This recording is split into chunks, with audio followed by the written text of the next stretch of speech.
Good morning mister Ayaan, অথবা বলা উচিত গুড আফটারনুন। ঘড়িতে কটা বাজে সেদিকে কি আপনার কোনো খেয়াল আছে? সকাল 10টা বেজে গেছে। আপনার মতো ক্রিয়েটিভ মানুষদের কি সূর্য মাথার উপর না আসা পর্যন্ত ঘুম ভাঙে না? 5 মিনিট, আর মাত্র 5 মিনিট প্লিজ। কাল রাতে তারাগুলো খুব বেশিক্ষণ জেগেছিল, তাই ওদের সঙ্গ দিতে গিয়ে আমারও দেরি হয়ে গেছে। তারা? কিসের তারা? তুমি কি এখনো স্বপ্নের জগতে আছো নাকি? ওঠো, জলদি ওঠো, আমার তোমার সাথে খুব জরুরি কিছু কথা আছে। জরুরি কথা? সকাল সকাল? প্লিজ ম্যাডাম, সকালের প্রথম ভোরেই যদি আপনার মতো একজন সিরিয়াস টিচারের লেকচার শুনতে হয় তাহলে তো আমার পুরো দিনটাই রসকসহীন হয়ে যাবে। তার চেয়ে বরং বলুন নাস্তায় কি আছে? আমার পেটের ভেতর তো ছুঁচো নয়, ডাইনোসর দৌড়াচ্ছে।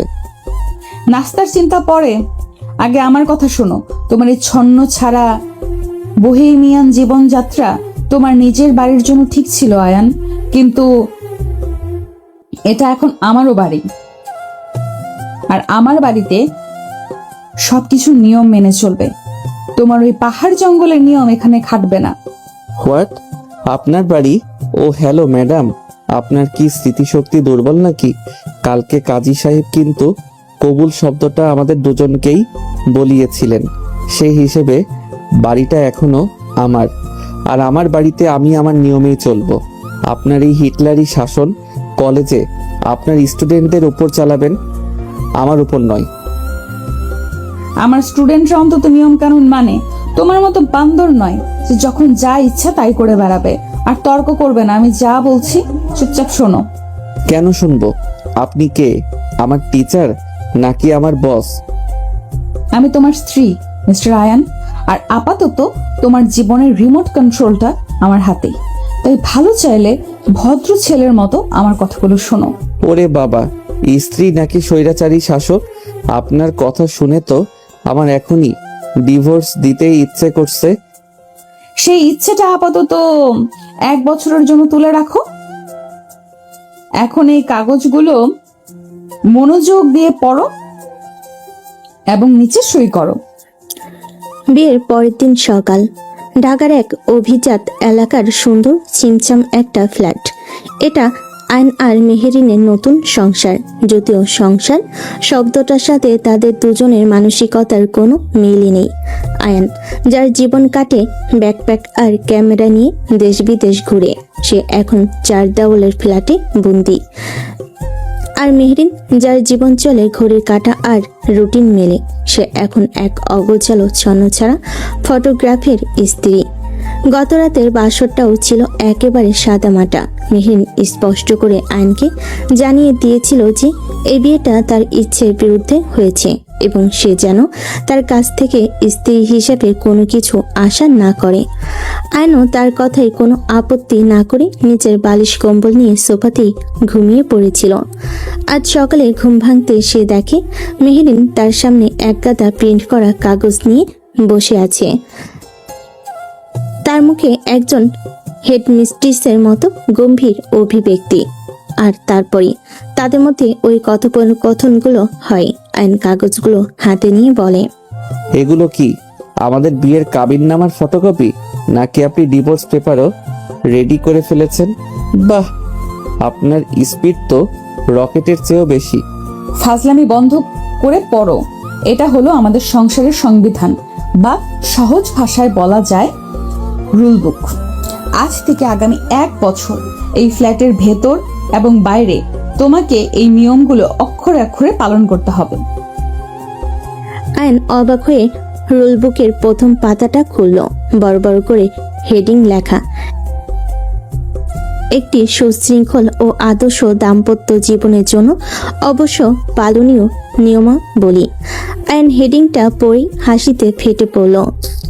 সিরিয়াসলি ম্যাডাম, আদর্শ দাম্পত্য জীবন? আপনার কি মনে হয় আমাদেরটা কোনো দিক থেকে আদর্শ? এটা তো একটা কমেডি শো, আর আপনি হলেন সেই শোয়ের রাগী বিচারক। আপনি পড়ে শোনান। নিয়ম নাম্বার 1, প্রতিদিন সকাল 7টার মধ্যে ঘুম থেকে উঠতে হবে, কোনো অজুহাত চলবে না। নিয়ম নাম্বার 2, নিজের বিছানা, পড়ার টেবিল এবং ওয়ার্ড্রোব নিজেকেই গোছাতে হবে। ভেজা তোয়ালে বা ভেজা কাপড় বিছানার উপর রাখা সম্পূর্ণ নিষিদ্ধ। নিয়ম নাম্বার 3 বেলার খাবার নির্দিষ্ট সময়ে ডাইনিং টেবিলে বসে খেতে হবে, বিছানায় বসে খাওয়া যাবে না। নিয়ম নাম্বার 4, মাসের সর্বোচ্চ 4 দিন বাড়ির বাইরে ট্যুরে থাকা যাবে, তাও আবার আমার পূর্ব অনুমতি সাপেক্ষে। নিয়ম নাম্বার 5, কোনো রকম আজে বাজে বন্ধু বান্ধব নিয়ে আড্ডা দেওয়া চলবে না। আর নিয়ম নাম্বার 6, রুলবুকে এরকম মোট 25টা নিয়ম লেখা। আইন যত শুনছে তার চোখ দুটো ততই বড় বড় হয়ে যাচ্ছে। ম্যাডাম, আমার কয়েকটা প্রশ্ন ছিল। বলো। এই যে নিয়ম নম্বর 1-এ লিখেছেন সকাল 7টায় ঘুম থেকে উঠতে হবে। আচ্ছা, কোনো দিন যদি রাতে আমায় ফিরতে দেরি হয় বা আমি অসুস্থ থাকি, সেদিনও কি এই নিয়ম প্রযোজ্য? হ্যাঁ, নিয়ম সবার জন্য সমান। ওকে। নিয়ম নম্বর 4-এ লিখেছেন মাসে মাত্র 4 দিন ট্যুরে থাকা যাবে, কিন্তু আমি একজন ট্রাভেল ফটোগ্রাফার ম্যাডাম, এটাই আমার পেশা। আমাকে তো কাজের জন্য মাসের 15 দিনই বাইরে থাকতে হতে পারে, তখন কি হবে? তাহলে তোমাকে অন্য কোনো পেশা খুঁজে নিতে হবে। একজন বিবাহিত পুরুষের জন্য এই ধরনের ছন্নছাড়া পেশা শোভা পায় না। বাহ, অসাধারণ। আর নিয়ম নম্বর 5, আজে বাজে বন্ধু বান্ধব। আমার কোন বন্ধুটা আজে বাজে, সেটার সার্টিফিকেটও কি আপনার কাছ থেকেই নিতে হবে? অবশ্যই। বুঝেছি ম্যাডাম। আপনি কি বিয়ে করেছেন নাকি নতুন কোন স্টুডেন্ট ভর্তি করিয়েছেন আপনার শৃঙ্খলা নামের কারাগারে? সত্যি করে বলুন তো, এই রুল বুকটা কি আপনি আমার জন্য লিখেছেন নাকি আপনার কলেজের স্টুডেন্টদের হোস্টেলের জন্য? কারণ আমার তো মনে হচ্ছে জেলখানার কয়েদিরাও এর চেয়ে বেশি স্বাধীনতা পায়। তোমার যা মনে হয় তুমি তাই ভাবতে পারো, কিন্তু তুমি যদি এই বাড়িতে থাকতে চাও তাহলে তোমাকে এই নিয়মগুলো মেনেই চলতে হবে। এখন নিচে সই করো। আর যদি না করি? তাহলে দরজাটা খোলা আছে, তুমি এখনই এই বাড়ি থেকে বেরিয়ে যেতে পারো। আমি বাবাকে বলে দেব তার আদর্শ ছেলে বিয়ের পরের দিনই তার মেয়েকে ফেলে পালিয়ে গেছে। আইন বুঝতে পারল সে খুব খারাপ ভেবে ফেসে গেছে। এই মুহূর্তে মেহরিনের সাথে জেদ করে যেতে যাবে না। ঠিক আছে ম্যাডাম, আমি সই করব। আপনার এই ঐতিহাসিক সংবিধানে আমি আমার নামটা স্বর্ণাক্ষরে লিখে দিতে চাই। সে কলমটা নিয়ে সই করার জন্য উদ্যত হলো। কিন্তু আমারও একটা শর্ত আছে। তোমার আবার কিসের শর্ত? আমার শর্ত হলো, আপনি যখনই আমার উপর কোনো নিয়ম চাপানোর চেষ্টা করবেন, তার আগে আপনাকেও আমার একটা চ্যালেঞ্জ গ্রহণ করতে হবে। চ্যালেঞ্জটা খুব সাধারণ। আমি আপনাকে আমার তোলা যে কোনো একটা ছবি দেখাবো। আপনাকে বলতে হবে সেই ছবিটার পেছনের গল্পটা কি। যদি আপনি সঠিক বলতে পারেন তাহলে সেই দিনের জন্য আমি আপনার সব নিয়ম মেনে চলবো। আর যদি না পারেন তাহলে সেই দিনের জন্য আমি আমার নিজের রাজা। আমার উপর আপনার কোনো নিয়ম খাটাবেন না। রাজি? মেহরিন কিছুক্ষণ ভাবলো। তার কাছে চ্যালেঞ্জটা খুব শিশুসুলভ মনে হলো। একটা ছবি দেখে গল্প বলা এমনকি আর কঠিন কাজ। ঠিক আছে, আমি তোমার চ্যালেঞ্জে রাজি। গুড। এই যে সই করে দিলাম, তাহলে আজকের চ্যালেঞ্জটা হয়ে যাক। সে তার মোবাইল থেকে একটা ছবি বের করে মেহরিনের সামনে ধরল। ছবিটা একটা পাহাড়ের চূড়ায় তোলা, যেখানে এক বৃদ্ধ লোক আকাশের দিকে তাকিয়ে হাসছেন। তার চামড়ায় হাজারো ভাঁজ, কিন্তু চোখে অপার শান্তি। বলুন তো ম্যাডাম, এই ছবিটার গল্পটা কি? এ আর এমন কি কঠিন? কোন এক বৃদ্ধ লোক পাহাড়ে ঘুরতে গেছে আর তুমি তার ছবি তুলেছো। হয়তো সে তার জীবনের শেষ সময়ে এসে প্রকৃতির কাছাকাছি হতে চাইছে। ভুল। মানে আপনার উত্তরটা ভুল ম্যাডাম। এই লোকটা কোনো ট্যুরিস্ট নয়।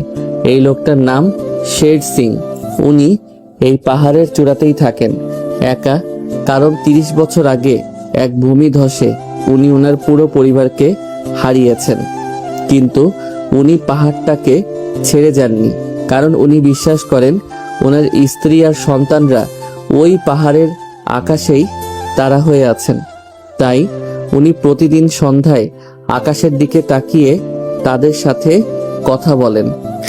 আয়নের এই গল্পটা শুনে মেহেরিনের ভেতরটা কেমন যেন মোচড় দিয়ে উঠল। তো ম্যাডাম, যেহেতু আপনি চ্যালেঞ্জে হেরে গেছেন, সেহেতু আজকের দিনের জন্য আপনার কোনো রুল বুক আমার উপর প্রযোজ্য নয়। তার মানে আমি এখন ঘুমাবো।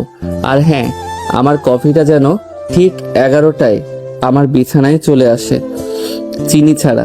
Good night again. এই বলে সে সোফার দিকে হেঁটে গেল এবং ধপাস করে শুয়ে পড়ল। মেহরিন স্তব্ধ হয়ে দাঁড়িয়ে রইল। সে বুঝতে পারছিল যে ছেলেটাকে সে শুধু একজন অগোছালো ছন্নছাড়া বাউন্ডলে ভেবেছিল, তার জগৎটা আসলে অনেক বেশি গভীর, অনেক বেশি মায়াময়। আর তার সাথে এই বুদ্ধির লড়াইয়ে জেতাটা তার জন্য খুব একটা সহজ হবে না। সে যখন ভাবছে এই অদ্ভুত ছেলেটাকে নিয়ে সে কি করবে, ঠিক তখনই পাশের রান্নাঘর থেকে মিষ্টি হাসির শব্দে সে বাস্তবে ফিরল। কি রে আয়ান, এর মধ্যে ঘুমিয়ে পড়লি? আর মেহেরিন মা, তুমি এখানে একা দাঁড়িয়ে আছো কেন? আসো আমার সাথে ড্রয়িং রুমে আসো। আয়নের মা হাতে চায়ের ট্রে নিয়ে ড্রয়িং রুমে ঢুকলেন। তার পেছনে ছিলেন আয়নের বাবা হাসনাত সাহেব, হাতে সকালের পত্রিকা। তাদের মুখে কোনো দুশ্চিন্তার ছাপ নেই, বরং নতুন বউকে নিয়ে একরাশ প্রশ্রয় আর আনন্দ। না মা, আমি ঠিক আছি। আরে তুমি তো এখনো কিছু মুখে দাওনি। আয়নের পাল্লায় পড়লে তো আর খাওয়া দাওয়া কোনো সময় জ্ঞান থাকবে না। নাও আগে চাটা খাও। মেহেরিন চুপচাপ তাদের পাশে সোফায় বসলো। আয়নের মা তার মাথায় হাত বুলিয়ে দিতে দিতে বলেন, আমার ছেলেটা একটু এমনই মা, বড্ড বাউন্ডুলে আর পাগল। ওর কথা তুমি কিছু মনে করো না, কেমন? ও আসলে মন থেকে কাউকে কষ্ট দিতে পারে না। আমি জানি মা। তবে একটা কথা বলতেই হবে, ওর মতো ছেলেকে লাইনে আনার জন্য তোমার মতো একজন করা হেডমিস্টারকেই দরকার ছিল। এতদিন তো আমরা ওকে নিয়ে প্রায় হাল ছেড়ে দিয়েছিলাম। এখন তুমি এসেছো, আমার বিশ্বাস তুমি পারবে ওকে শুধরাতে। এই তুমি থামো তো, আমার ছেলেকে নিয়ে চাটা বলবে না। ও যেমনই হোক আমার কাছে ওই সেরা। আর মেহেরিন মা তো ওকে শোধরানোর জন্য আসেনি, ও এসেছে আমার ছেলের জীবনটাকে ভালোবাসায় ভরিয়ে দেওয়ার জন্য, তাই না মা? আয়নের মায়ের এই আন্তরিক কথাই, এই নিঃস্বার্থ ভালোবাসি মেহরিনের ভেতরটা কেমন যেন উষ্ণ হয়ে উঠল। সে তার নিজের বাড়িতে সবসময় পেয়েছে নিয়ম আর প্রত্যাশার চাপ, কিন্তু এই ঘরটাই, এই সহজ সরল মানুষগুলোর মধ্যে সে প্রথমবার পেল এক অদ্ভুত প্রশান্তি, এক নিঃস্বার্থ আপন করে নেওয়ার অনুভূতি। মা, আয়নের জন্য কি কফি বানিয়ে নিয়ে যাব? এখন থাক মা, ওকে আর একটু ঘুমাতে দাও। বিয়ে ধকলের ছেলেটা খুব ক্লান্ত। তুমি বরং আমাদের সাথে বসে গল্প করো। তোমার কথা তো কিছুই শোনা হলো না। মেহরিন তার শাশুড়ির দিকে তাকিয়ে হাসলো। তার মনে হলো আয়নের জগৎটা হয়তো অগোছালো, কিন্তু তার পরিবারটা ঠিক তার বিপরীত, খুবই গোছানো, খুবই সুন্দর আর ভালোবাসায় পরিপূর্ণ। আর এই সুন্দর জগৎটার অংশ হতে তার কেন জানি একটুও খারাপ লাগছিল না। সকালে সেই চ্যালেঞ্জ পূর্বের পর থেকে বাড়ির পরিবেশটা বেশ থমথমে। আইন 11টায় ঘুম থেকে ওঠার পর তার চ্যালেঞ্জ যে তার আনন্দে সারাদিন মেহেরিনের আশেপাশে ঘুরে তাকে নানাভাবে বিরক্ত করার চেষ্টা করছে। আর মেহেরিনও সুযোগের অপেক্ষায় আছে কখন সে আয়নের উপর তার কৃতিত্বটা আবার প্রতিষ্ঠাতা করতে পারবে।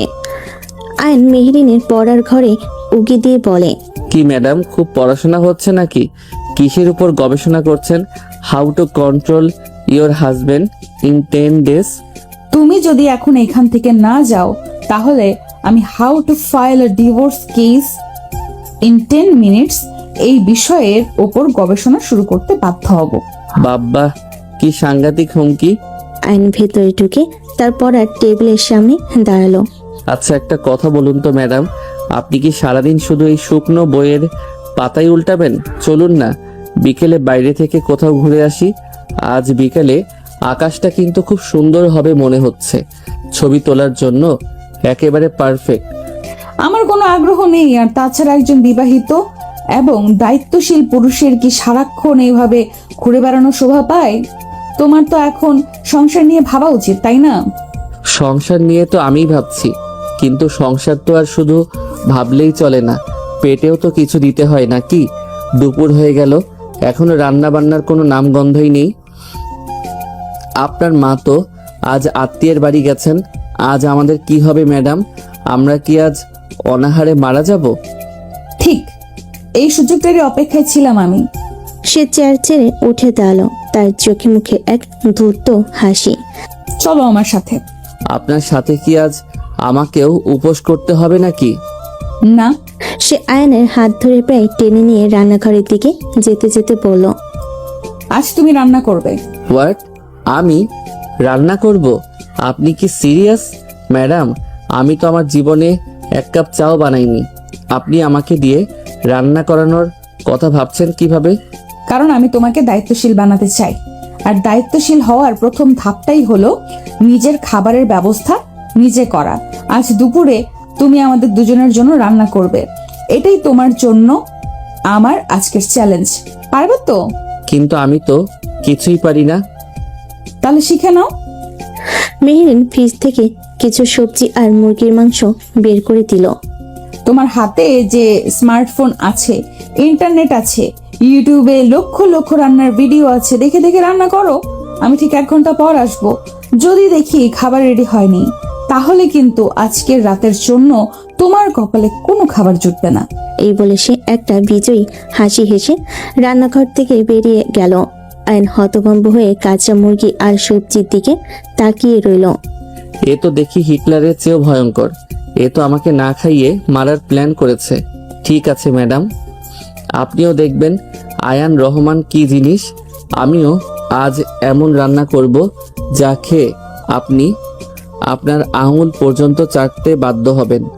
এরপর শুরু হলো আয়নের মিশন কিচেন। সে তার দামি DSLR ক্যামেরাটা এক পাশে রেখে কোমরে অ্যাপ্রন বেঁধে, যদিও সেটা উল্টো করে পড়েছে, ইউটিউবে চিকেন কারি ফর বিগিনার্স লিখে সার্চ দিল। ওকে, প্রথমে পেঁয়াজ কাটতে হবে। এর এমন কি কঠিন কাজ? সে পেঁয়াজ কাটতে গিয়ে তার জীবনের প্রথম কান্নার অভিজ্ঞতা লাভ করলো। তার চোখ দিয়ে অঝরে জল পড়ছে, নাক দিয়ে পানি গড়াচ্ছে। ধুর ছাই, এই পেঁয়াজের সাথে আমার কিসের শত্রুতা? এ তো দেখি রান্নার আগেই আমাকে কাঁদিয়ে ছাড়ছে। অনেক যুদ্ধ করে পেঁয়াজ কাটার পর সে এবার মুরগির মাংস ধুতে গেল, কিন্তু সে এত জোরে কল ছেড়েছে যে পানি ছিটা আর মাংসের টুকরো ছিটকে গিয়ে পুরো রান্নাঘর একাকার। ইউটিউবের নির্দেশ মতো সে কড়াইতে তেল দিয়ে তাতে পেঁয়াজ ছালো, কিন্তু সে জানে না তেলটা যথেষ্ট গরম হওয়ার আগে সে পেঁয়াজ দিয়ে দিয়েছে, ফলে পেঁয়াজ ভাজা না হয়ে সেদ্ধ হতে শুরু করলো। ব্যাপারটা কি? ভিডিওতে তো দেখালো পেঁয়াজগুলো সোনালী রঙের হবে, আমারগুলো এমন ফ্যাকাশে হয়ে আছে কেন? মনে হচ্ছে রক্ত শূন্যতায় ভুগছে। সে এবার চুলার আঁচ বাড়িয়ে দিল। তারপর পরই ঘটল বিপত্তি। অতিরিক্ত আঁচে পেঁয়াজগুলো সোনালি না হয়ে সরাসরি কালো কয়লায় পরিণত হলো, আর সেই পোড়া গন্ধ ছড়িয়ে পড়ল পুরো বাড়িতে। বসার ঘর থেকে চিৎকার করে, আয়ান, কিসের গন্ধ বের হচ্ছে? তুমি কি রান্না করছো নাকি বাড়িতে আগুন লাগিয়ে দিয়েছো? আরে না না, কিছু না। এটা একটা স্পেশাল স্মোকি ফ্লেভার আনার নতুন টেকনিক, আপনি বুঝবেন না। সে পোড়া পেঁয়াজগুলো ফেলে দিয়ে আবার নতুন করে রান্না শুরু করলো। এবার মশলা দেওয়ার পালা, কিন্তু হলুদের গুঁড়ো, মরিচের গুঁড়ো আর জিরে গুঁড়ো এই 3টে বয়ামের মধ্যে সে গুলিয়ে ফেল। সে হলুদের বদলে কড়াইতে ঢেলে দিল প্রায় 3-4 চামচ মরিচের গুঁড়ো। মশলাটা তেলে পড়তেই এমন এক ঝাঁঝালো গন্ধ আর ধোঁয়া তৈরি হলো যে আয়নের নিঃশ্বাস বন্ধ হয়ে যাওয়ার উপক্রম। সে কাশতে কাশতে চোখ মুখে পানি ছিটাতে লাগলো। আর এই হুড়োহুড়িতে তার হাত থেকে হলুদের বয়মটা পড়ে গিয়ে মেঝেতে ছড়িয়ে থাকা পানির সাথে মিশে একাকার হয়ে গেল। ঠিক তখনই রান্নাঘরের দরজায় এসে দাঁড়ালো মেহেরিন, তার হাতে আয়নের ক্যামেরা। কি হলো তোমার? এখনো রান্না হয়নি? 1 ঘন্টা তো হয়ে। তার কথা শেষ হওয়ার আগেই সে রান্নাঘরের অবস্থা দেখে স্তব্ধ হয়ে গেল। পুরো রান্নাঘরটা যেন একটা যুদ্ধক্ষেত্র। মেঝেতে হলুদ পানি আর আটার মিশ্রণে এক অদ্ভুত আলপনা তৈরি হয়েছে। সিঙ্কটা ময়লা বাসনে ভর্তি। চুলার উপর রাখা কড়াই থেকে কালো ধোঁয়া বের হচ্ছে। তার মাঝখানে যুদ্ধ বিধ্বস্ত সৈনিকের মতো দাঁড়িয়ে আছে আয়ান। তার মুখে চুলে কাপড়ে রাজ্যের মশলা মাখা। এটা এটা কি করছো তুমি আয়ান? তার কণ্ঠস্বর রাগে কাঁপছিল। সে ভেবেছিল আয়ন হয়তো আনারির মতো রান্না করবে, কিন্তু এতটা ধ্বংসযোগ্য সে কল্পনাও করতে পারেনি। তোমাকে আমি রান্না করতে বলেছিলাম, পুরো রান্নাঘরটা ডাস্টবিন বানাতে বলিনি। তুমি একটা সে আগে আয়নকে বকা দেওয়ার জন্য এগিয়ে গেল, কিন্তু রান্নাঘরের মাঝখানে এসে সে হঠাৎ করে থেমে গেল। সে অবাক হয়ে দেখল আয়ন তার এই ধ্বংসলীলার জন্য একটু অনুতপ্ত নয়, বরং সে তার গলায় ঝোলানো ক্যামেরা লেন্সটা দিয়ে খুব মনোযোগ দিয়ে চারপাশে ছবি তুলছে। Wow, what a shot! The abstract art of disaster. দেখুন ম্যাডাম, মেঝেতে ছড়িয়ে থাকা এই হলুদ আর পানির মিশ্রণটা দেখতে ঠিক ভ্যান গগের আঁকা দ্য স্টারি নাইটের মতো লাগছে না? আর ওই যে আপনার পোড়া পাতিলটা, ওটার মধ্যে আমি এক অদ্ভুত ডিপ্রেশনের প্রতিচ্ছবি খুঁজে পাচ্ছি। এটাকে বলে কালিনারি ফটোগ্রাফি। আপনি বুঝবেন না। তুমি তুমি একটা আস্ত পাগল, একটা অপদার্থ। আমি এখানে তোমার ছড়ানো নোংরা নিয়ে চিন্তায় মরে যাচ্ছি, আর তুমি এর মধ্যে কোথাও আর্ট খুঁজে বেড়াচ্ছ। আর্ট তো সর্বত্রই আছে ম্যাডাম, আপনাকে শুধু দেখার মতো চোখ থাকতে হবে। আচ্ছা, আপনি কি একটু হাসবেন? আপনার এই রাগী মুখটার একটা ছবি তুলতে পারলে ওটার নাম দিতাম the beauty and the beast, যেখানে বিস্টটা হলো এই রান্নাঘর আর বিউটি তো। Shut up, just shut up. তোমার এই ক্যামেরাটাই হলো সব নষ্টের গোড়া। এইটাকে আমি আজ জানলার বাইরে ছুঁড়ে ফেলে দিব। খবরদার, আমার ক্যামেরার দিকে যদি হাত বাড়িয়েছেন ম্যাডাম, তাহলে কিন্তু আমি আপনার সবচেয়ে প্রিয় বইগুলো দিয়ে বিকেলে ঝালমুড়ি খাবো, মনে রাখবেন। তোমার এত সাহস! আরে আরে, সামলে। সে আয়নের হাত থেকে ক্যামেরাটা প্রায় কেড়ে নিতে গেল।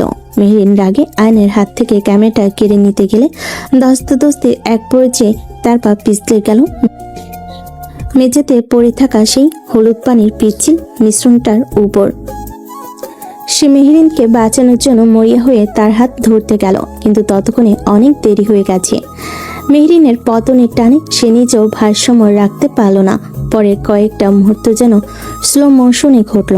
আয়ন পড়ল মেহরিনের ঠিক উপরে, আর তাদের দুজনের উপর ছাদ থেকে দড়িতে শুকাতে দেওয়া মেহরিনের ভেজা নীল রঙের শিপন শাড়িটা এসে পড়ল তাদের দুজনের বাইরে, পৃথিবী থেকে পুরোপুরি আড়াল করে দিয়ে। আয়ন ফিসফিস করে প্রায় মেহরিনের মুখের সাথে মুখ লাগিয়ে পড়ল। আপনি ঠিক আছেন ম্যাডাম? আপনার ওজনটা কিন্তু নেহায়েত কম নয়। আমার তো মনে হচ্ছে আমার বুকের কয়েকটা পাঁজর ডেফিনিটিভ ভাবে ভেঙে গেছে। আহ, চুপ করো। একদম আমার ওজন নিয়ে কথা বলবে না। আর আমার ওপর থেকে উঠবে নাকি সারা জীবন এভাবেই থাকার পরিকল্পনা তো খারাপ না। এই ভেজা শাড়ির আবরণের নিচে আপনার পারফিউমের মিষ্টি গন্ধের সাথে হলুদের ঝাঁঝালো গন্ধ মিশে কেমন যেন একটা এক্সোটিক পরিবেশ তৈরি হয়েছে। ব্যাপারটা বেশ রোমান্টিক, তাই না? অসভ্য, ওঠো বলছি। উঠবো তো বটেই, কিন্তু তার আগে একটা কথা বলুন তো, আপনার চোখে কি কোনো ম্যাগনেট লাগানো আছে নাকি? আমি তো চোখ ফেরাতেই পারছি না। মেহরিন কোনো উত্তর দিতে পারল না। তার হৃৎপিণ্ডটা এত জোরে চলছিল যে তার মনে হচ্ছিল রান্নাঘরের দেয়ালগুলো হয়তো সে শব্দটা শুনতে পাচ্ছে। সেও যেন কোন এক অজানা আকর্ষণে আয়নের দিকে এগিয়ে যাচ্ছিল। দরজার বাইরে থেকে আয়নের মার গলা ভেসে এলো। কি রে আয়ান, মেহেরিন, তোরা ভেতরে ঠিক আছিস তো? আমরা তো ফিরে এলাম। রান্নাঘরের ভেতর থেকে এমন ধূপধাপ শব্দ আসছে কেন? তোরা কি করছিস? নাকি খুন্তি লড়ছিস? মা, সর্বনাশ! মা আর বাবা তো দেখি আত্মীয়ের বাড়ি থেকে ফিরে এসেছেন। এখন কি হবে? আমি কি জানি? সব তোমার জন্য হয়েছে। এখন যদি মা আমাদের এই অবস্থায় দেখেন তাহলে কি ভাববেন? আয়ন তাড়াহুড়ো করে শাড়িটা সরাতে সরাতে বাইরে চিৎকার করে বলে, মা, তুমি এখন ভেতরে এসো না প্লিজ। ভেতরে একটা খুব ডেলিকেট এক্সপেরিমেন্ট চলছে। ভুল করে তেজস্ক্রিয় কিছু একটা তৈরি হয়ে গেছে। আমরা ওটাকে নিষ্ক্রিয় করার চেষ্টা করছি। রান্নাঘরে? আয়ান, তুই কি পাগল হয়ে গেলি নাকি? দরজা খোল বলছি। ততক্ষণে আয়ন আর মেহরিন উঠে দাঁড়িয়েছে। তাদের দুজনের অবস্থা দেখার মতো। সারা শরীরে চুলে মুখে হলুদ পানির মাখামাখি। আয়ন দরজাটা সামান্য ফাঁক করে মুখটা বের করে বলে, আরে বাবা, তোমরা এত তাড়াতাড়ি চলে এলে, কেমন সারপ্রাইজ দিলে বলো তো? আমরা তো ভাবছিলাম আজ তোমাদের একটা সারপ্রাইজ দেব। ওয়ার্ল্ডের বেস্ট লাঞ্চ আজ তোমরা খাবে। আয়নের মা ভেতরে উকি দিয়ে রান্নাঘরের অবস্থা দেখে আটকে উঠে বলেন, ও মা, এই কি রান্নাঘরের এই অবস্থা কি করেছে? আর তোদেরই বা এই ভূতের মতো চেহারা কেন? এটাই তো সারপ্রাইজ মা। আমরা আসলে ইতালিয়ান পাস্তার সাথে আমাদের দেশি হলুদের একটা ফিউশন করার চেষ্টা করছিলাম, কিন্তু কেমিক্যাল রিয়াকশনে বিস্ফোরণ হয়ে গেছে আর কি। তুমি চিন্তা করো না, আমরা এক্ষুনি সব পরিষ্কার করে ফেলছি। তোমরা বরং ড্রয়িং রুমে গিয়ে বসো। সে কোনো মতে তার বাবা মাকে বুঝিয়ে পাঠিয়ে দিয়ে দরজাটা বন্ধ করলো। মেহরিনের দিকে তাকালো। দুজনের চোখাচোখি হতে তারা আর হাসি চেপে রাখতে পারলো না। এতক্ষণে সব রাগ, সব উত্তেজনা, সব বিব্রতকর পরিস্থিতি ছাপিয়ে তারা দুজনে একসাথে হো হো করে হেসে উঠল। তেজস্ক্রিয়, সিরিয়াসলি আয়ান, এর চেয়ে ভালো কোনো অজুহাত তুমি খুঁজে পেলে না? আরে যা মাথায় এসেছে তাই বলে দিয়েছি। তবে একটা কথা বলুন তো ম্যাডাম, আমাদের এই ভেজা শাড়ির রোম্যান্সটা কিন্তু একেবারে ফিল্মি ছিল, তাই না? শুধু একটা গানের অভাব ছিল। তোমার সাথে কথা বলাই বেকার। এ বলে সে আয়নের দিকে এক মুঠো পানি ছিটিয়ে দিয়ে ওয়াশরুমের দিকে দৌড় দিল। আয়নও হাসতে হাসতে তার পেছন পেছন ছুটল। রান্নাঘরে সে যুদ্ধক্ষেত্রটা এখন তাদের মিষ্টি খুনসুটির সাক্ষী হয়ে রইল। রান্নাঘরে সেই বিস্ফোরণের পর আয়নের বাবা মায়ের বকা আর নিজেদের খুনসুটির মধ্য দিয়ে দিনটা কেটে গেল।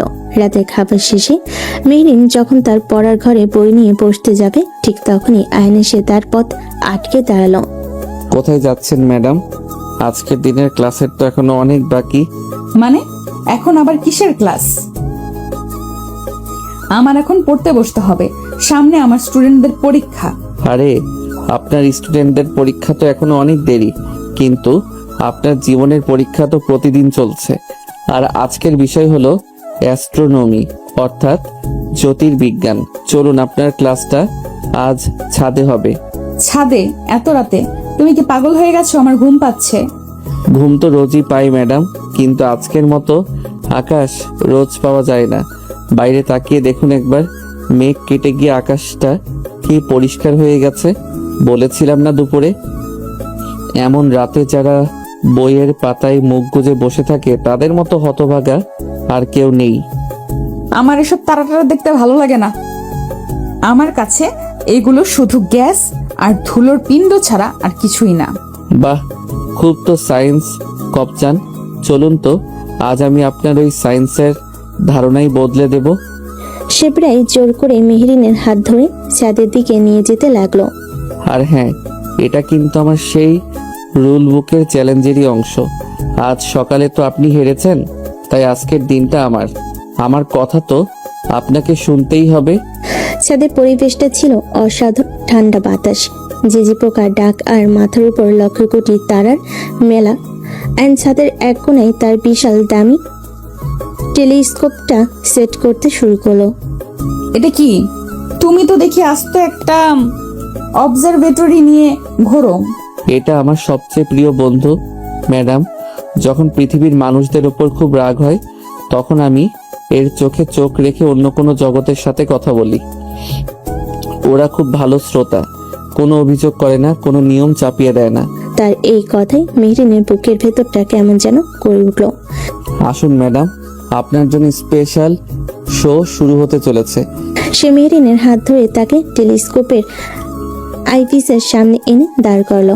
দেখুন তো, কিছু দেখতে পাচ্ছেন? ওয়াও, এটা এটা কি? এটা গ্রহ, আর তার চারপাশে গোল হয়ে। ওটা বৃহস্পতি গ্রহ, জুপিটার, আর ওগুলো হলো তার বিখ্যাত বলয়। আইন মেহরিনের ঠিক পেছনে দাঁড়িয়ে তার কাঁধের উপর দিয়ে ঝুঁকে খুব নরম গলায় ব্যাখ্যা করে বলতে লাগলো। জানেন, এই বলয়গুলো আসলে লক্ষ লক্ষ বরফ আর পাথরের টুকরো দিয়ে তৈরি। কি অদ্ভুত, তাই না? দূর থেকে দেখতে কতটা শান্ত, কতটা সুন্দর, অথচ কাছে গেলে হয়তো বুঝবেন সেখানে কত ভাঙাচোরা চলছে। আইনের নিঃশ্বাসের উষ্ণ বাতাস মেহরিনের ঘাড়ে এসে লাগছিল। তার শরীরে হালকা স্পর্শে মেহরিনের মনোযোগ গ্রহের চেয়েও বেশি করে আয়নের দিকে চলে যাচ্ছিল। আইন এবার টেলিস্কোপটা ঘুরিয়ে চাঁদের দিকে ফোকাস করলো। এবার এদিকে দেখুন, দেখুন চাঁদের গায়ে ওই যে কালো কালো গর্তগুলো দেখছেন, ওগুলোকে বলে ক্রেটার বা আগ্নেয়গিরির মুখ। কোটি কোটি বছর আগে উল্কাপিণ্ডের আঘাতে এগুলো তৈরি হয়েছে। আমাদের জীবনেও তো এমন অনেক আঘাতের দাগ থেকে যায়, তাই না ম্যাডাম? কিন্তু দেখুন চারটা সেই দাগগুলো নিয়েই কতটা সুন্দর, কতটা উজ্জ্বল। আয়ন এবার টেলিস্কোপ থেকে সরে এসে আকাশের দিকে আঙ্গুল তুলে তারা চেনাতে শুরু করলো। ওই যে দেখুন, ওই যে 7টা তারা একসাথে, ওটাকে বলে সপ্তর্ষি মণ্ডল। আর তার ঠিক পাশে ওই যে সবচেয়ে উজ্জ্বল তারাটা, ওটা হলো ধ্রুব তারা। পুরোনো দিনে নাবিকরাই ধ্রুব তারা দেখেই রাতের বেলা পথ চিনত। আমার জীবনেও একজন ধ্রুব তারা ছিল। ছিল? কে সে? আমার ছোট বোন রিয়া। সে পাহাড় খুব ভালোবাসতো, তারা দেখতে খুব ভালোবাসতো। ও বলতো মরে গেলে ওর নাকি আকাশের সবচেয়ে উজ্জ্বল তারাটা হয়ে যাবে, যাতে আমি কোনোদিনও পথ না হারাই। তার কণ্ঠস্বরটা ভারী হয়ে এলো। মেহেরিন প্রথমবার আয়নের হাসি মুখের আড়ালে লুকিয়ে থাকা গভীর কষ্টটাকে দেখতে পেল। ও এখন কোথায়? ওই তো আমার সাথেই আছে, ওই যে ওই তারাটা হয়ে। তাই তো আমি একা একা পথ চলতে ভয় পাই না ম্যাডাম, কারণ আমি জানি আমার বোনটা আকাশ থেকে আমাকে দেখছে। সাথে সেই নীরবতা, আয়নের এই আবেগঘন কথায় মেহরিনের চোখ দুটো ভিজে উঠল। সে আজ প্রথমবার বুঝতে পারল যে ছেলেটাকে সে শুধু একজন অগোছালো ছন্নছাড়া বাউন্ডুলে ভেবে এসেছে। তার এই বাউন্ডুলে জীবনের পেছনে এক গভীর দর্শন, এক অসাধারণ জ্ঞান আর না বলা কষ্ট লুকিয়ে আছে। আমি দুঃখিত আয়ান, আমি জানতাম না। আরে সরি কেন বলছেন?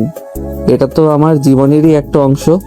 আর তাছাড়া আজ তো আমি অনেক খুশি, কারণ আজ প্রথমবার আমার এই তারার জগতের গল্প শোনার জন্য আমার পাশে কেউ একজন আছে। সে মেহরিনের চোখের দিকে তাকালো। আপনার ওই রুল বুকের জগৎটা হয়তো খুব গোছানো, খুব নিয়মতান্ত্রিক ম্যাডাম, কিন্তু আমার এই অগোছালো দুনিয়াটাও কিন্তু নেহায়েত মন্দ নয়, তাই না?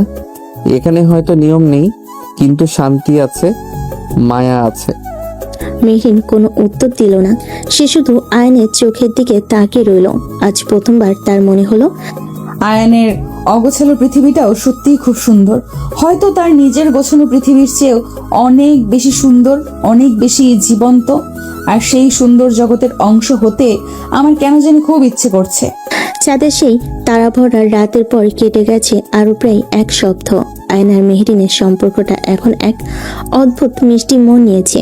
তাদের মধ্যে এখন আর রাগের মতো রুলবুক নিয়ে যুদ্ধ হয় না, বরং যুদ্ধ হয় কে কারাকে সকালে উঠে কফি বানাবে তা নিয়ে। মেহরিনের কঠিন ম্যাডাম সুলভ আচরণটা এখন অনেকটাই কমে এসেছে, বিশেষ করে যখন তারা বাড়িতে একা থাকে। কিন্তু আয়নের বাউন্ডুলের স্বভাবটা আছে ঠিক আগের মতোই। আয়ন একদিন রান্নাঘরে ঢুকতে ঢুকতে বলে, গুড মর্নিং ম্যাডাম। কি ব্যাপার, আজ সূর্য কোন দিকে উঠলো? আপনি আমার আগে উঠে পড়েছেন, আবার আমার জন্য কফিও বানাচ্ছেন। আমার তো বিশ্বাসই হচ্ছে না। আমার কি আবার জ্বর টর এলো নাকি? মেরিন তার দিকে না তাকিয়ে বলে, অতিরিক্ত কথা না বলে চুপচাপ টেবিলে গিয়ে বসো। আর হ্যাঁ, আজ আমার ফিরতে একটু দেরি হবে। কলেজে আজ বার্ষিক ক্রীড়া প্রতিযোগিতার ফাইনাল, অনেক কাজ আছে। ও তাই নাকি? তার মানে আজ আপনি আপনার স্টুডেন্টদের ওপর খুব হম্বিতম্বি করবেন। বেচারা ছেলে মেয়েগুলো। আমি কারোর উপর হম্বিতম্বি করি না, আমি শুধু ডিসিপ্লিন বজায় রাখি, যেটা তোমার জীবনে কোনোদিনই ছিল না। আমার জীবনে ডিসিপ্লিন নেই, কিন্তু অ্যাডভেঞ্চার তো আছে। আচ্ছা, আমিও কি আজ আপনার কলেজে আসতে পারি? খেলাধুলা দেখতে আমার কিন্তু বেশ ভালোই লাগে। অসম্ভব। মেরিনের মুখটা মুহূর্তে কঠিন হয়ে গেল। তুমি ওখানে কি করবে? আর আমার স্টুডেন্টরা যদি তোমাকে দেখে ফেলে? না না, তুমি একদমই আসবে না, এটা আমার নিজের জায়গা। ঠিক আছে বাবা, যাব না। আপনি তো এমনভাবে রিয়াক্ট করলেন যেন আমি আপনার কলেজে গিয়ে বোমা ফাটানোর পরিকল্পনা করছি। যান, আপনি আপনার ডিসিপ্লিন নিয়েই থাকুন, আমি আমার অ্যাডভেঞ্চার নিয়েই থাকবো। বিকেল 4টা। মেরিনের কলেজ বিশাল মাঠ ছাত্রদের কোলাহলে মুখরিত। খেলাধুলা প্রায় শেষের দিকে। মেরিন অন্যান্য শিক্ষকদের সাথে পুরস্কার বিতরণের জন্য মঞ্চের পাশে দাঁড়িয়ে গেল। সে বেশ ব্যস্ত এবং কিছুটা ক্লান্ত। ঠিক তখনই কলেজের মেন গেট দিয়ে একটা রয়্যাল এনফিল্ড বাইক তীব্র শব্দ করে ভেতরে ঢুকলো। বাইকটা চালাচ্ছিল আয়ন। তার পরনে একটা কালো লেদার জ্যাকেট, চোখে সানগ্লাস, চুলগুলো বাতাসে উঠছে। তাকে দেখতে ঠিক সিনেমার নায়কদের মতো লাগছিল। তার এই আশঙ্কিক এবং নাটকীয় আগমনে মাঠের সমস্ত ছাত্রছাত্রীদের মনোযোগ মুহূর্তের মধ্যেই সেদিকে ঘুরে গেল। এক ছাত্র বলে, ওই দেখ কি হিরোর মতো এন্ট্রি নিল রে। আরে উনি তো মেহেরিন ম্যাডামের হাজব্যান্ড, তাই না? আমি ওনাদের বিয়ের ছবি ফেসবুকে দেখেছিলাম। এ কথা শোনার সাথে সাথে বিশেষ করে মেয়েরা প্রায় চিৎকার করে উঠল। মেরিন শব্দ শুনে পেছনে ফিরে আয়নকে দেখতে পেল। তার মুখটা বিস্ময়, রাগে আর আতঙ্কে ফ্যাকাশে হয়ে গেল। এই ছেলেটা এখানে কি করছে? আমি না ওকে আসতে বারণ করেছিলাম? আয়ন বাইকটা এক পাশে পার্ক করে হেলমেটটা খুলে একটা দুষ্ট হাসি দিয়ে মেহরিনের দিকে হাত নাড়ালো। ভাব নিয়ে মাঠের মাঝখান দিয়ে হেঁটে মেহরিনের দিকে এগিয়ে আসতে লাগলো। কিন্তু সে বেশি দূর এগোতে পারল না। তার আগে মেহরিনের ডিপার্টমেন্টের একদল ছাত্রছাত্রী তাকে ঘিরে ধরলো। দুলা ভাই, আপনাকে তো ছবির চেয়েও বেশি হ্যান্ডসাম লাগছে। ম্যাডাম তো খুব লাকি। আয়ন ছাত্রছাত্রীদের এই দুলাভাই সম্বোধনে বেশ মজা পেয়ে বলেন, ওয়ালাইকুম আসসালাম। আরে তোমরা সবাই কেমন আছো? পড়াশোনা ঠিক মতো করছো তো? তোমাদের ম্যাডাম কি খুব বেশি বকাঝকা করেন? আর বলবেন না দুলা ভাই, ম্যাডামের ভয়ে তো আমরা অতিষ্ঠ থাকি। আপনি আমাদের একমাত্র ভরসা। আপনি প্লিজ ম্যাডামকে একটু বলবেন আমাদের উপর একটু কম শাসন করতে। অবশ্যই বলবো। আজকেই বাড়ি গিয়ে তোমাদের ম্যাডামের ক্লাস নেব। আমি বলবো আমার ছোট ভাই বোনদের ওপর এত অত্যাচার করা চলবে না। তার এই মজাদার কথাই ছাত্রছাত্রীরা হাসিতে ফেটে পড়ল। তার আয়নের সাথে সেলফি তোলার জন্য প্রায় হুমড়ি খেয়ে পড়ল। দুলা ভাই, একটা সেলফি প্লিজ। দুলা ভাই এদিকে তাকান। এই চিৎকারে পুরো মাঠ সরগরম। মঞ্চের পাশে দাঁড়িয়ে মেহরিন রাগে, অপমানে, লজ্জায় প্রায় মাটির সাথে মিশে যাচ্ছিল।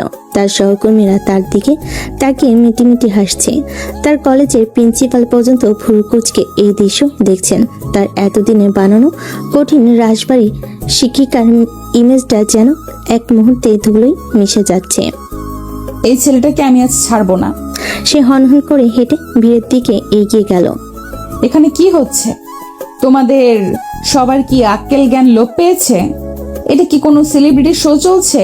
যাও, সবাই নিজে নিজের জায়গায় যাও এক্ষুনি। মেহরিনের এই অহংকারী ম্যাডাম রূপ দেখে ছাত্রছাত্রীরা মুহূর্তে চুপ হয়ে গেল এবং ভয়ে ভয়ে সেখান থেকে সরে গেল। ভিড়টা সরে যেতে সে আয়নের সামনে এসে দাঁড়ালো। তোমার সমস্যাটা কি আয়ান? আমি তোমাকে স্পষ্ট করে বারণ করেছিলাম না এখানে না আসতে? তাহলে কেন এসেছো? আমাকে সবার সামনে হাসির পাত্র বানানোর জন্য? হাসির পাত্র কেন? আমি তো ভেবেছিলাম আপনি সারপ্রাইজড হবেন, খুশি হবেন। আমি তো শুধু আপনার জন্য একটু ঠান্ডা কফি নিয়ে এসেছিলাম। সকাল থেকে এত পরিশ্রম করছেন তাই ভাবলাম। আমার জন্য তোমাকে এত ভাবতে হবে না। সে আয়নের হাত থেকে কফির বোতলটা প্রায় ছিনিয়ে নিল। এটা তোমার কাজের জায়গা নয়, এটা আমার কাজের জায়গা। আর এখানে আমার একটা সম্মান আছে, একটা পজিশন আছে। তোমার এই ধরনের ছেলে মানুষের আচরণ আমার সেই সম্মানটাকে নষ্ট করে দেয়। তুমি কি বোঝো না? ছেলে মানুষই? আমি কি এমন করলাম? আয়নের মুখের হাসিটা এবার মিলিয়ে গেল। তার আত্মসম্মানে আঘাত লেগেছে।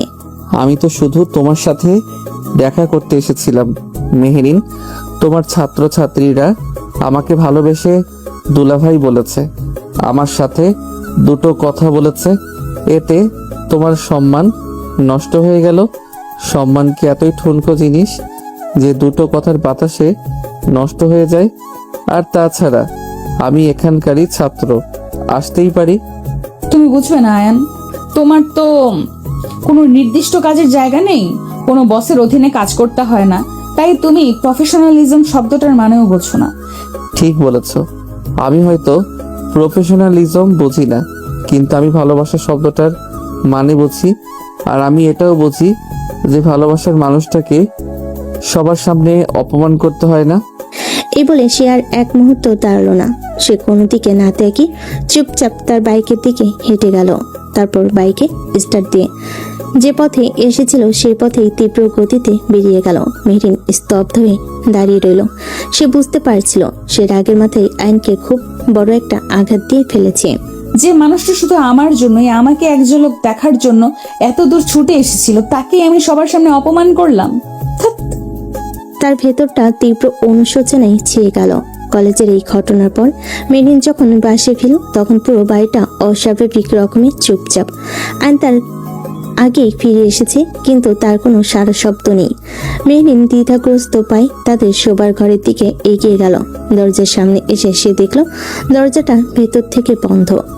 আয়ান, তুমি ভেতরে আছো? দরজাটা খোলো প্লিজ, আমার তোমার সাথে কথা বলা দরকার।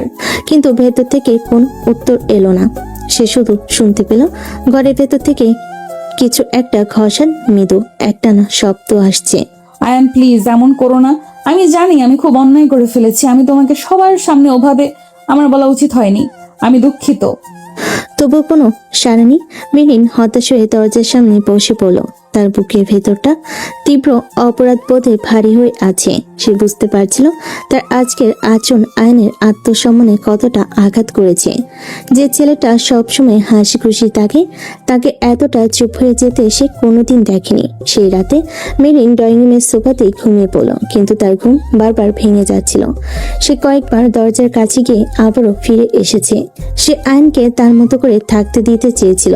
ভোরের আলো ফোটার ঠিক আগে শব্দটা হঠাৎ করে থেমে গেল। কিছুক্ষণ পর শোবা ঘরে দরজাটা খোলার শব্দ হলো। মেরিন চোখ খুলে দেখলো আয়ন বেরিয়ে আসছে। তার সারা শরীরে, মুখে, চুলে নানা রঙের ছাপ। তার চোখ দুটো সারার জাগার কারণে টকটকে লাল, কিন্তু তার মুখে কোনো রাগ বা অভিমান নেই। আজই শুধু এক গভীর ক্লান্তি আর অন্যরকম এক প্রশান্তি। আয়ন মেরিনকে সোফায় ঘুমিয়ে থাকতে দেখে বলে, তুমি এখানে ঘুমিয়েছিলে? তুমি তুমি সারা রাত ঘুমাওনি? ভেতরে কি করছিলে তুমি? কিছু না, সামান্য আঁকাআঁকি করছিলাম। এখন আমার খুব ঘুম পাচ্ছে।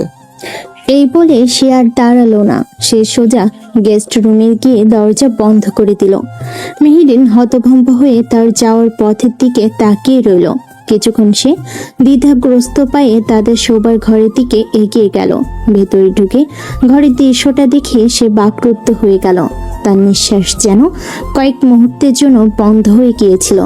তাদের শোবার ঘরে যে দেওয়ালটা এতদিন ধরে সাদা ফাঁকা ছিল, সেই পুরো দেওয়ালটা জুড়ে এখন এক অসাধারণ জীবন্ত মুরাল। দেওয়ালের বাঁ দিকে আঁকা মেহরিনের জগৎ, সারি সারি বইয়ের তাক, ঘড়ির কাঁটা, জ্যামিতিক নকশা আর ফর্মুলায় ভরা এক গোছানো নিয়মতান্ত্রিক পৃথিবী। আর দেওয়ালের ডান দিকে আঁকা আয়ানের জগৎ, উড়ালতো ঢেউয়ের সমুদ্র, মেঘে ঢাকা পাহাড়ের চূড়া, খোলা আকাশে উড়ন্ত পাখি, আর হাতে ক্যামেরা নিয়ে দাঁড়িয়ে থাকা এক বোহেমিয়ান ভ্রমণকারী। দুটো জগৎ সম্পূর্ণ ভিন্ন, দুটো মেরুর। কিন্তু সবচেয়ে অবাক করার বিষয় হলো দেওয়ালের ঠিক মাঝখানে এই দুটো ভিন্ন জগৎকে এক করে দিয়েছে অসম্ভব সুন্দর একটা পাথরের ব্রিজ। আর সেই ব্রিজের মাঝখানে হাতে হাত ধরে দাঁড়িয়ে আছে দুটো ছায়ামূর্তি, একটা ছেলে আর একটা মেয়ে। তারা একে অপরের দিকে তাকিয়ে হাসছে। পুরো মুরালটা এতটাই জীবন্ত, এতটাই আবেগঘন ছিল যে মেরিনের চোখ দিয়ে অঝরে জল পড়তে লাগলো। সে বুঝতে পারল এটা শুধু একটা ছবি নয়, এটা ছিল আয়নের নীরব ক্ষমা চাওয়ার এক শৈল্পিক প্রচেষ্টা। সে কোনো ঝগড়া করেনি, কোনো অভিযোগ করেনি। সে তার সমস্ত কষ্ট, সমস্ত অভিমান আর তাদের দুজনের ভিন্ন জগৎকে এক করার আকুতিটা ঢেলে দিয়েছে এই রঙের ক্যানভাসে। মেহরিন দেওয়ালের ছবির উপর হাত বোলাতে বোলাতে ফিস ফিস করে বলে, আমি আমি তোমাকে একটুও বুঝতে পারিনি আয়ান, একটুও না। সেদিন বিকেলে আয়ন যখন ঘুম থেকে উঠল তখন সে দেখল মেহরিন তার জন্য কফি বানিয়ে নিয়ে এসেছে। আপনি আমার জন্য কফি? তোমার দেওয়ালটা আমি দেখেছি আয়ান, ওটা ওটা অসাধারণ, আমার জীবনের দেখা শ্রেষ্ঠ শিল্পকর্ম। ধন্যবাদ। আমি আমি সত্যি খুব দুঃখিত আয়ান। আমি জানি না সেদিন কলেজে আমার কি হয়েছিল। আমি হয়তো তোমাকে অন্য কারোর সাথে ভাগ করে নিতে ভয় পেয়ে গিয়েছিলাম। আমার ছাত্রছাত্রীরা যখন তোমাকে দুলাভাই বলে ঘিরে ধরেছিল তখন আমার খুব ভালো লেগেছিল, কিন্তু পরক্ষণেই আমার ভেতরটা কেমন যেন ঈর্ষায় জ্বলে উঠেছিল। আমার মনে হয়েছিল তুমি শুধু আমার, তোমার ওই হাসি মুখ, তোমার ওই মজার কথা, সবকিছু শোনার অধিকার শুধু আমার। আমি শুধু স্বার্থপরের মতো আচরণ করে ফেলেছিলাম। তাহলে ম্যাডাম, আপনি অবশেষে স্বীকার করছেন যে আপনি আপনার এই অপদার্থ জুনিয়র বরের প্রেমে পড়ে গেছেন? আমি খুব স্বার্থপরের মতো আচরণ করে ফেলেছিলাম, আমি ওভাবে বলিনি। কিন্তু আপনার চোখ তো সে কথাই বলছে। তবে আপনার ওই রাগী রূপটাও কিন্তু আমার নেহায়েত মন্দ লাগে না। মাঝে মাঝে একটু ঝগড়া না হলে তো ভালোবাসাটা ঠিক জমে না, তাই না? পাগল একটা। সে মেহরিনের হাতটা তার হাতের মধ্যে তুলে নিল। সে আয়নের কাঁধে মাথা রাখলো। আয়নও তাকে আলতো করে জড়িয়ে ধরল। দেওয়ালে সেই বীজটা যেন তখন তাদের দুজনের বাস্তব জীবনের প্রতিচ্ছবি হয়ে উঠেছিল, যা দুটো ভিন্ন জগৎকে এক করে ভালোবাসার এক নতুন গল্প লিখছিল। সেই দেওয়াল আঁকার ঘটনার পর কেটে গেছে আরো প্রায় 2টি মাস।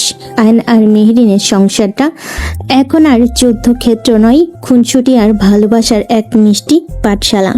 আয়নের বাবা মাও তাদের এই পরিবর্তন দেখে খুব খুশি। আয়ন এখন আর সোফায় ঘুমায় না, তবে মেহরিনের কঠিন রুলবুক থেকে সে এখন পুরোপুরি মুক্তি পায়নি। ম্যাডাম, ও ম্যাডাম, আমার মোজা খুঁজে পাচ্ছি না।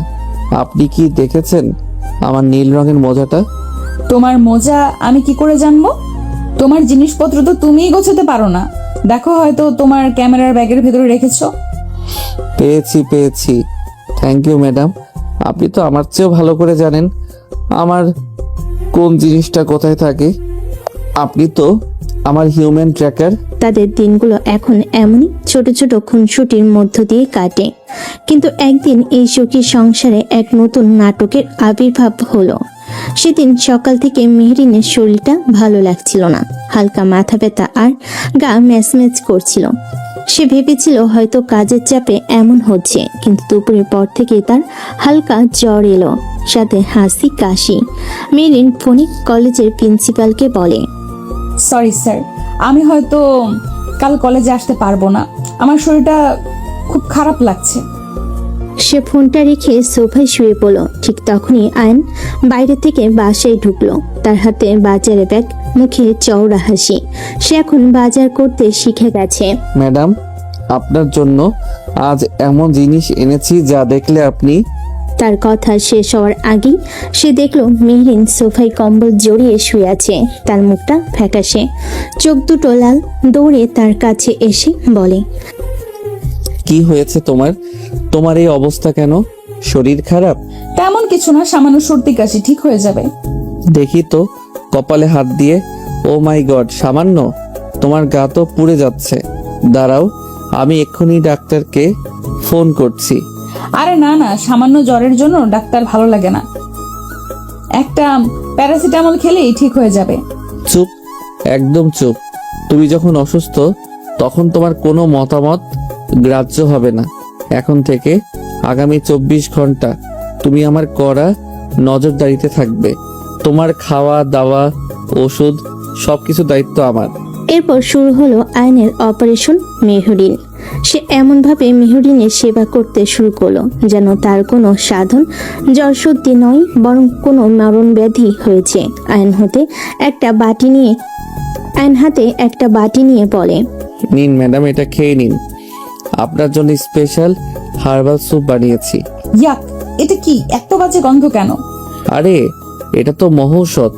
এর মধ্যে আদা, রসুন, লবঙ্গ, গোলমরিচ, তুলসী পাতা, নিম পাতা সবকিছু দেওয়া আছে। এটা খেলে আপনার জ্বর সর্দি রকেটের গতিতে পালাবে। আমি এটা খাবো না, এটা তো তেতো বিষের মতো। খেতে তো হবেই।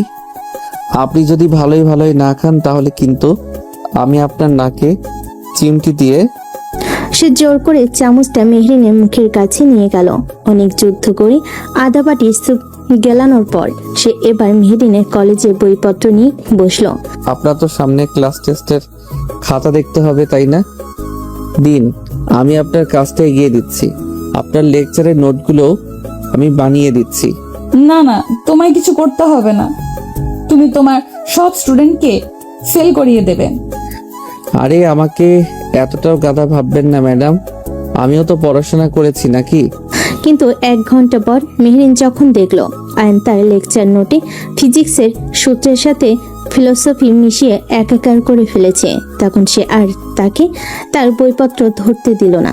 বিকেলবেলা মেহরিন যখন জোরের ঘরে আদৌ ঘুমন্ত অবস্থায় ছিল, তখন সে শুনল ঘরের ভেতর থেকে খসখস শব্দ আসছে।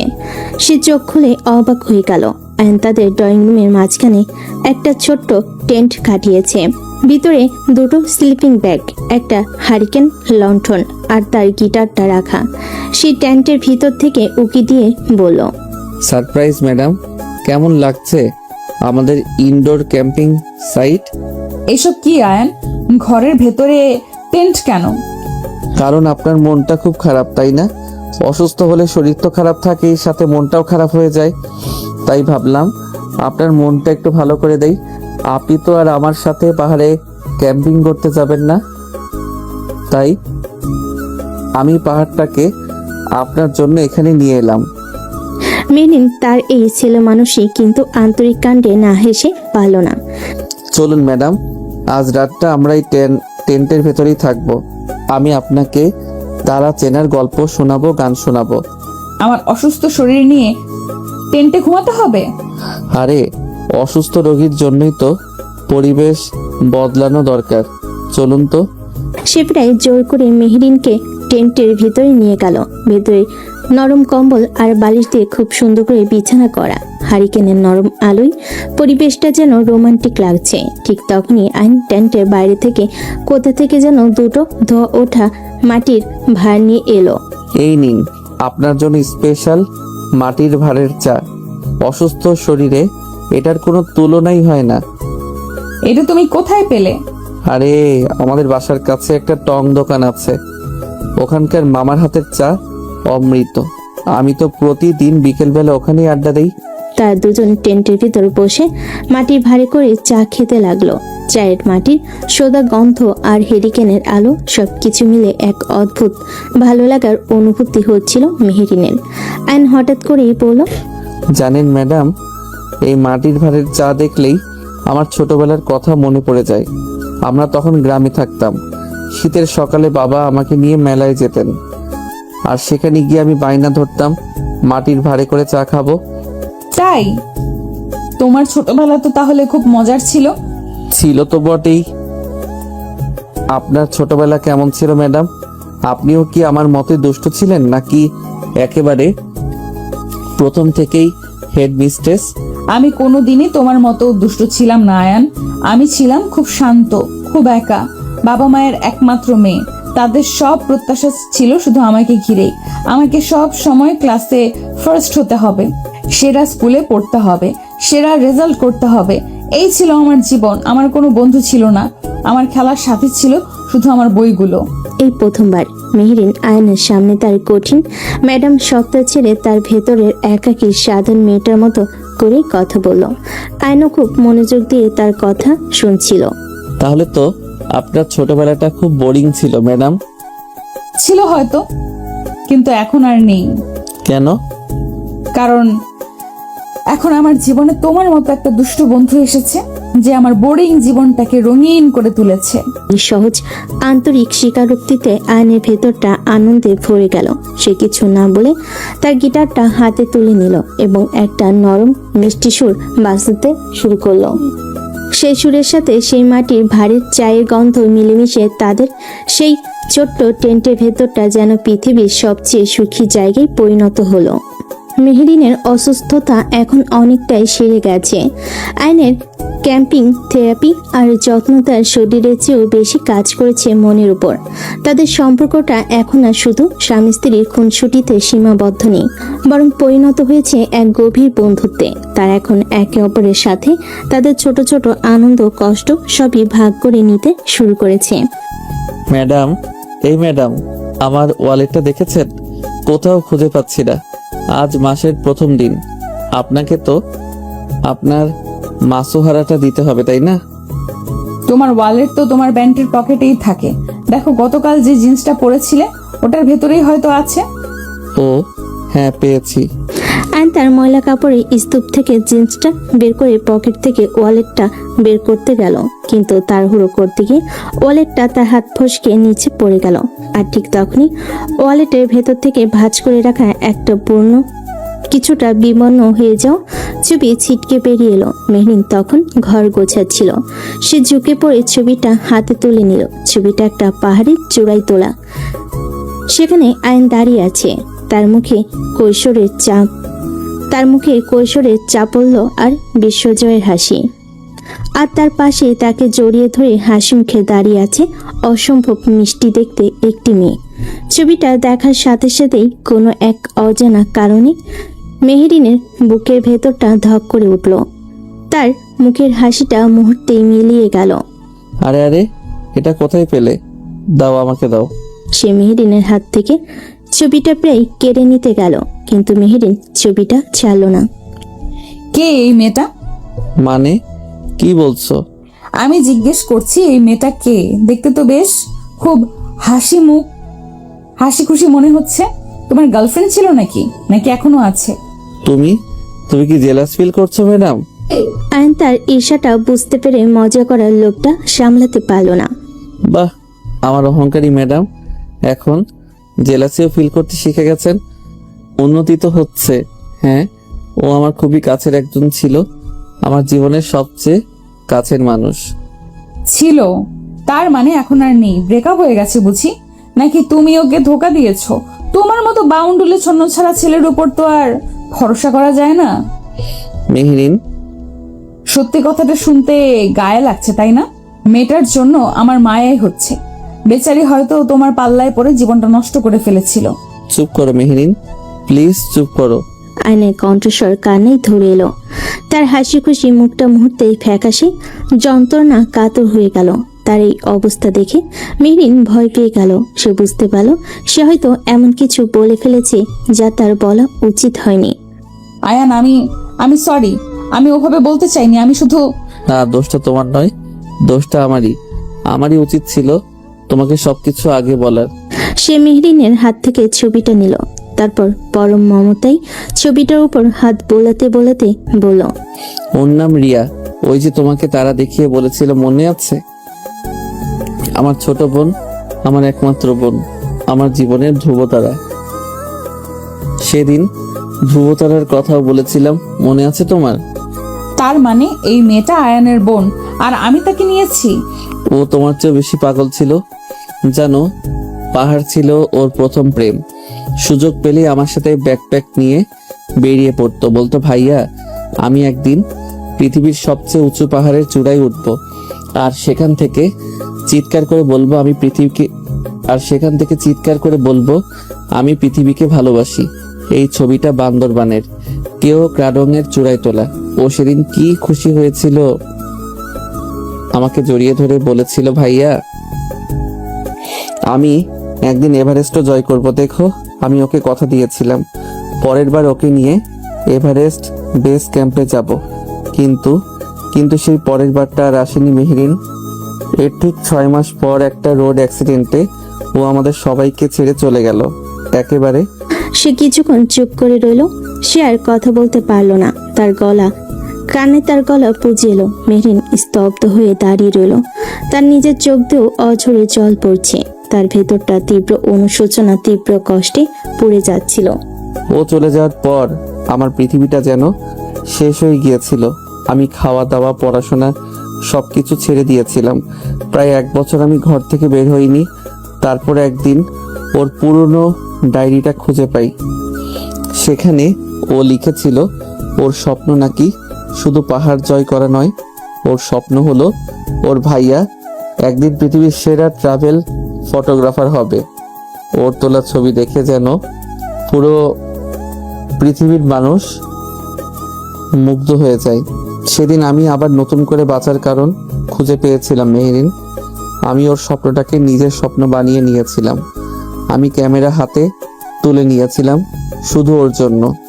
আমি আজ দেশ বিদেশ ঘুরে বেড়াই, পাহাড় সমুদ্রে ছুটে যাই শুধু ওর ওই শেষ ইচ্ছেটা পূরণ করার জন্য। আমি জানি ও আকাশ থেকে আমাকে দেখছে, ও ঠিকই দেখছে। ওর ভাইয়া ওর স্বপ্নটা পূরণ করার জন্য কতটা চেষ্টা করছে। আয়ান, আমি জানি না আমি তোমাকে কি বলে ক্ষমা চাইবো? আমি খুব খুব অন্যায় করে ফেলেছি, প্লিজ আমাকে মাফ করে দাও। আরে পাগলি, তুমি তো কিছুই জানতে না। ওদিন একটু বলেছিলাম, কিন্তু পুরো বিষয়টা তো তুমি জানতে না। এতে তোমার কোনো দোষ নেই, বরং ভালোই হয়েছে। অনেকদিন পর আজ আমি রিয়ার কথাগুলো কাউকে মন খুলে বলতে পারলাম। আমার জীবনে হয়তো এখন আর কোনো ধ্রুবতারা নেই মেহেরিন, কিন্তু কিন্তু আমার আকাশে এখন একটা নতুন চাঁদ উঠেছে, যে চাঁদের আলোয় আমি আমার বাকি পথটা চলতে চাই। মেহরিন তার বুকে মুখ লুকিয়ে আরো জোরে কাঁদতে লাগলো। সে কোনো কথা বলল না, কিন্তু তার কান্নাতেই মিশেছিল সব অনুশোচনা, তার সব কৃতজ্ঞতা আর তার না বলা ভালোবাসা। সে বুঝতে পারছিল সে শুধু আয়নের অতীতকেই জানলো না, সে আজ আয়নের আত্মার সাথে পরিচিত হলো। ছবির এই ঘটনার পর থেকে আয়ন আর মেহেরিনের সম্পর্কটা যেন এক নতুন সমীকরণে বাধা পড়েছে। মেহেরিনের মন থেকে আয়নের পেশার আলগোছে জীবনযাত্রা নিয়ে সব দ্বিধা কেটে গেছে। সে এখন আয়নের ছনছাড়া জীবনের পেছনে গভীরতাকে সম্মান করতে শিখেছে। আর আয়ন ও মেহেরিনের কঠিন ম্যাডাম সত্তার আড়ালে লুকিয়ে থাকা নরম যত্নশীল মনটার প্রেমে নতুন করে পড়েছে একদিন। আয়ান শোনো, আজ কলেজে আমাদের অ্যানুয়াল ফাংশন, ফিরতে অনেক রাত হবে। তুমি কি ডিনারটা বাইরে থেকে করে নিতে পারবে? শুধু ডিনার কেন ম্যাডাম? বললে তো আমি আজ বাড়ি ফিরবো না। ফাজলামো করো না, আর হ্যাঁ, সাবধানে থেকো। আপনার অনুপস্থিতিতে এই ফাঁকা বাড়িতে একা একা থাকাটা তো আর সহজ নয়। আমার তো ভূতের ভয়ও করে। আপনিও সাবধানে থাকবেন ম্যাডাম, আর বেশি শাসন করবেন না আপনার স্টুডেন্টের। ওরা তো বাচ্চা ছেলে মেয়ে। আচ্ছা বাবা, আর লেকচার দিতে হবে না, আমি যাচ্ছি। কলেজের বিশাল অডিটোরিয়ামে ছাত্রছাত্রী, শিক্ষক আর অভিভাবকদের উপস্থিতিতে কানে কানে পূর্ণ। মেহরিন অনুষ্ঠানের পরিচালনার দায়িত্বে আছে। সবকিছু খুব সুন্দরভাবে চলছিল, কিন্তু অনুষ্ঠানের মূল আকর্ষণ প্রধান অতিথি বক্তব্যের ঠিক আগে একটা বড় সমস্যা দেখা দিল। প্রিন্সিপাল চিন্তিত মুখে মেহরিনকে বলেন, মেহেরিন, সর্বনাশ হয়ে গেছে।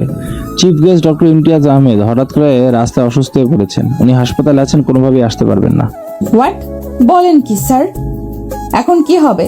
আর মাত্র 10 মিনিট পরেই তো ওনার সল্ট। আমি তো কিছুই বুঝতে পারছি না। এত অল্প সময়ে আমরা নতুন গেস্টই বা কোথায় পাবো? পুরো অনুষ্ঠানটাই তো ভেস্তে যাবে, কলেজের সম্মান। মেহরিনও প্রচন্ড টেনশনে পড়ে গেল। সে যখন দিশাহারা হয়ে ভাবছিল কি করা যায়, ঠিক তখনই কোনো এক অদ্ভুত কারণে তার মাথায় আয়নের মুখটা ভেসে উঠল। সে জানে আয়ন হয়তো কোনো বিখ্যাত ব্যক্তি নয়, কিন্তু তার কথা বলার ভঙ্গি, তার জ্ঞান, তার পৃথিবীকে দেখার দর্শন সবই অসাধারণ। ওনার স্টল। স্যার, আমি কি একটা কথা বলতে পারি? হ্যাঁ হ্যাঁ, বলো, যে কোনো আইডিয়া। আমার হাজবেন্ড আয়ান, ও একজন ট্রাভেল ফটোগ্রাফার। ও খুব ভালো কথা বলে, আর সবচেয়ে বড় কথা, ও তো আমাদের এই কলেজেরই প্রাক্তন ছাত্র। হয়তো ওকে দিয়ে আজকের পরিস্থিতিটা সামাল দেওয়া যেতে পারে। তোমার হাজবেন্ড আয়ান, সে কি পারবে এত বড় একটা অডিয়েন্সের সামনে কথা বলতে? 10 মিনিট পর আয়ন তার বাসার সাধারণ টি শার্ট আর জিন্স পরে কলেজ গেটে এসে নামলো। মেহরিন আশঙ্কিক ফোন পেয়ে সে প্রায় দৌড়ে উড়ে এসেছে। কি হয়েছে মেহেরিন? সব ঠিক আছে তো? তুমি এমন ভাবে ফোন করলে, আমি তো ভাবলাম কলেজে বুঝি জঙ্গিরা হামলা করেছে। পারবে স্যার, আমার বিশ্বাসও পারবে। জঙ্গিদের চেয়েও ভয়ঙ্কর পরিস্থিতি আয়ান। তোমাকে আজ আমাদের কলেজের সম্মান বাঁচাতে হবে। তোমাকে আজ প্রধান অতিথির দায়িত্বটা পালন করতে হবে। হোয়াট? আমি চিফ গেস্ট? তুমি কি আমার সাথে মজা করছো? আমি তো জীবনে কোনোদিনও স্টেজে উঠিনি। প্লিজ আয়ান, আজকের জন্য, শুধু আমার জন্য। আমি জানি তুমি পারবে। ঠিক আছে, কিন্তু আমার একটা শর্ত আছে। কি শর্ত? আমার সাথে আমার বন্ধুকেও স্টেজে নিয়ে যেতে হবে। বন্ধুকে? আমার ক্যামেরা। ঠিক আছে বাবা, তোমার যা ইচ্ছা তাই করো। কিছুক্ষণ পর মেহরিন যখন স্টেজে উঠে প্রধান অতিথির আশঙ্কিক অসুস্থতার কথা জানি নতুন অতিথি হিসাবে তার স্বামীর নাম ঘোষণা করলো, তখন পুরো অডিটোরিয়ামে এক মিশ্র প্রতিক্রিয়া দেখা গেল। ছাত্রছাত্রীরা দুলাভাইয়ের আগমনে খুশি হয়ে চিৎকার করে উঠল। শিক্ষক এবং অভিভাবকরা কিছুটা অবাক এবং সন্ধিয়ান হলেন। আর তার ক্যামেরাটা গলায় ঝুলিয়ে খুব আত্মবিশ্বাসের সাথে স্টেজে উঠল। তার চেহারায় কোনো জড়তা নেই, কোনো ভয় নেই। আয়ন মাইক্রোফোনের সামনে দাঁড়িয়ে একগাল হেসে বলে, শুভ বিকেল সবাইকে। আমি জানি আপনারা সবাই হয়তো ডক্টর ইমতিয়াজ আহমেদের মতো একজন জ্ঞানী মানুষের বক্তব্য শোনার জন্য অপেক্ষা করছিলেন, কিন্তু ভাগ্যের পরিহাসে আজ আপনাদের সামনে দাঁড়িয়ে আছে তারই কলেজের এক প্রাক্তন ব্যাকবেঞ্চার ছাত্র আয়ান রহমান। আমি কোনো জ্ঞানী মানুষ নই, আমার কাছে কোনো ডিগ্রি বা বড় কোনো পদ নেই। আমার কাছে যা আছে তাহলে ছোট্ট একটা ক্যামেরা, আর এই ক্যামেরার চোখে দেখা কিছু গল্প। আপনাদের কোনো লেকচার দিতে আসিনি, আমি এসেছি আমার সেই গল্পগুলো শোনাতে। এই ছবিটা আমি তুলেছিলাম নেপালের অন্নপূর্ণা বেস ক্যাম্প থেকে। আপনারা হয়তো ভাবছেন এটা শুধু একটা পাহাড়ের ছবি, কিন্তু আমার কাছে এটা হলো মানুষের ইচ্ছা শক্তির ছবি, যে ইচ্ছা শক্তি -20 ডিগ্রি তাপমাত্রাকেও হার মানাতে পারে। সাহারা মরুভূমির সূর্যাস্তের ছবি, আমাজন জঙ্গলের গভীরের ছবি, বেনারসের গঙ্গার ঘাটে প্রার্থনারত এক বৃদ্ধার ছবি, আবার কখনো ঢাকার রাস্তায় বৃষ্টিতে ভিজতে থাকা এক পথশিশুর হাসি মুখের ছবি। আর আয়ান তার জাদুকরী কথা দিয়ে সেই ছবিগুলোর পেছনে গল্প বলে যেতে লাগলো। সে কোনো শুকনো বর্ণনা দিচ্ছিল না, সে যেন তার ছবির মাধ্যমে পুরো পৃথিবীকে তার সব রং, সব রূপ, কষ্ট আর আনন্দ নিয়ে সেই অডিটোরিয়ামের মধ্যে জীবন্ত করে তুলেছিল। অ্যান্ড শেষ ছবিটা দেখিয়ে, যেটা ছিল তার বোন রিয়ান, বলল, আর এই ছবিটা আমার জীবনের সবচেয়ে প্রিয় ছবি। এই মেয়েটা আমাকে শিখিয়েছে স্বপ্ন দেখতে কোনো বাধা লাগে না। সে আমাকে শিখিয়েছে জীবনটা শুধু বইয়ের পাতায় নয়, জীবনটা আছে ওই নীল আকাশ, ওই বিশাল সমুদ্র আর ওই উঁচু পাহাড়ের ভাঁজে ভাঁজে। আমি জানি না সফলতা মানে কি, কিন্তু আমার কাছে সফলতা মানে হলো নিজের ভালোবাসার কাজটা করে যাওয়া, আর সেই কাজের মাধ্যমে অন্তত একজন মানুষের মুখেও হাসি ফোটানো। ধন্যবাদ। আয়নের বক্তব্য শেষ হতেই পুরো অডিটোরিয়াম কয়েক মুহূর্তের জন্য পিন পতন নীরব হয়ে গেল। তারপরই শুরু হলো তুমুল করতালি। শিক্ষক, ছাত্রছাত্রী, অভিভাবক সবাই উঠে দাঁড়িয়ে তাকে সম্মান জানাচ্ছে। মেহরিন স্টেজের এক কোণে দাঁড়িয়েছিল, তার চোখ দিয়ে অঝরে জল পড়ছে। তবে এ জল কষ্টের নয়, এ জল ছিল গর্বের, আনন্দ আর ভালোবাসার। অনুষ্ঠান শেষে প্রিন্সিপাল আর তার সহকর্মীরা মেহরিনকে ঘিরে ধরলেন। সবার এই প্রশংসার বনে মেহরিনের বুকটা গর্বে ভরে উঠেছিল। সে ভিড়ের মধ্যে আয়নকে খুঁজছিল। সে দেখলো আইন ছাত্রছাত্রীদের ভিড়ের মধ্যে দাঁড়িয়ে হাসি মুখে তাদের সাথে কথা বলছে, অটোগ্রাফ দিচ্ছে। সেই মুহূর্তে মেহেরিনের মনে হলো সে পৃথিবীর সবচেয়ে সুখী নারী। যে মানুষটাকে সে একদিন ছন্ন ছাড়া দায়িত্বহীন ভেবেছিল, আজ সেই মানুষটাই তার সম্মান, তার গর্বের কারণ হয়ে দাঁড়িয়েছে।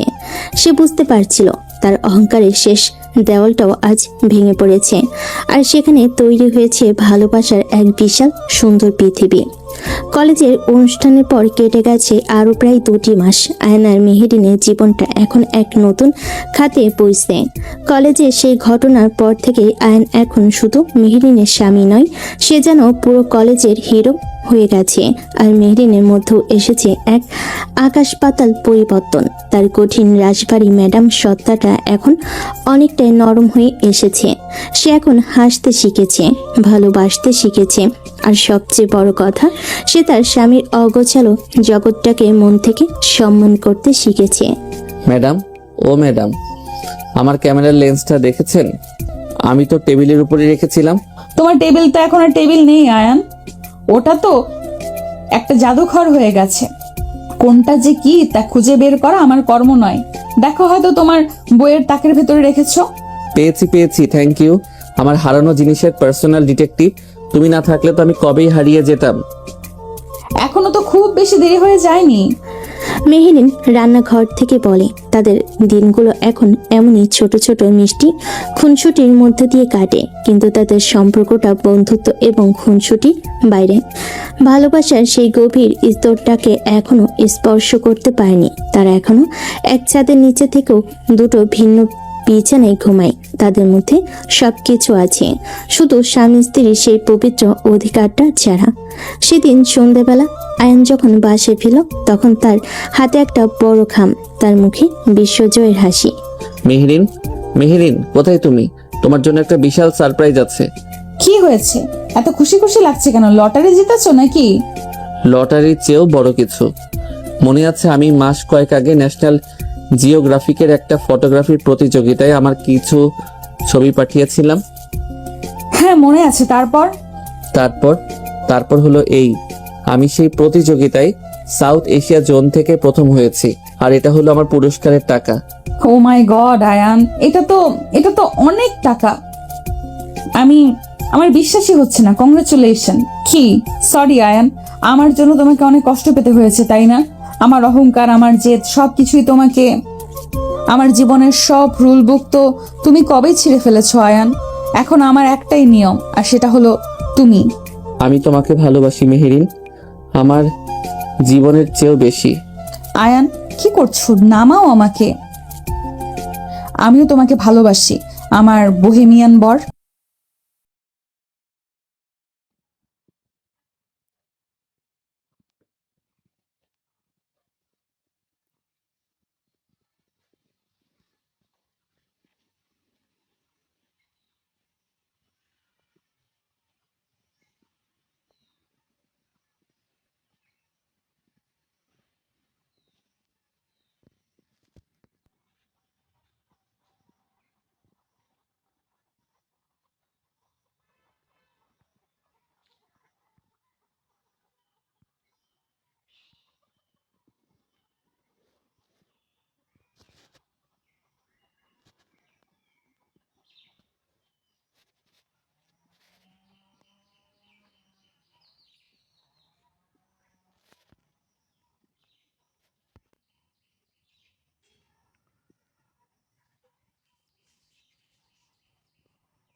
কোন পাশে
কোন পাশে